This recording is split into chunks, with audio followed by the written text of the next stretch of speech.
नमस्कार, आपण पाहत आहात कोकण लाईव्ह. लांजा नगरपंचायतच्या निवडणुका जाहीर झाल्या आहेत. आज आपल्यासोबत आहेत पूर्वा मंगेश मुळे, जे शिवसेनाचे उद्धव बाळासाहेब ठाकरे या गटाचे नगराध्यक्षपदाचे उमेदवार आहेत. जाणून घेऊया ह्यांच्याकडून काय मुद्दे आहेत जे घेऊन ह्या निवडणुकीत हे सामोरे जाणार आहेत. नमस्कार, जय महाराष्ट्र. मी पूर्वा मंगेश मुळे.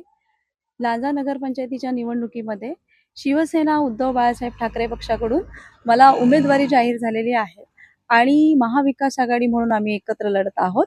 लांजा कुवेवासियांना माझी नम्र विनंती आहे की आपण आपलं अमूल्य मत देऊन मला विजयी करावं. मुद्दे आज लांजा शहरामध्ये, लांजा कुवेमध्ये आपल्याला पायाभूत आणि मूलभूत सुविधांचा अभाव जाणवतो आणि ह्या पायाभूत आणि मूलभूत सुविधा ह्याच्यावरती लक्ष केंद्रित करून आम्ही ह्या नक्कीच सोडवणार.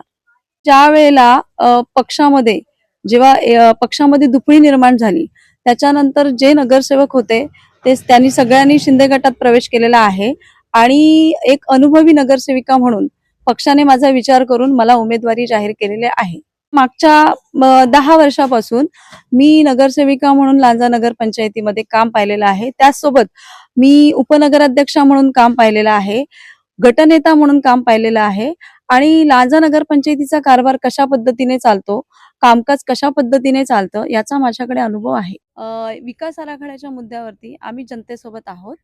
आमचा पक्ष सुद्धा जनतेसोबत आहे. डम्पिंग ग्राउंडच्या प्रकरणामध्ये शिवसेना उद्धव बाळासाहेब ठाकरे पक्षाने आपला पाठिंबा जाहीर केलेला आहे. तर ह्या होत्या उद्धव बाळासाहेब ठाकरे शिवसेना या गटाचे नगराध्यक्ष पदाचे उमेदवार पूर्वा मंगेश मुळे. भेटूया नेक्स्ट कॅन्डिडेट सोबत. पाहत रहा कोकण लाईव्ह.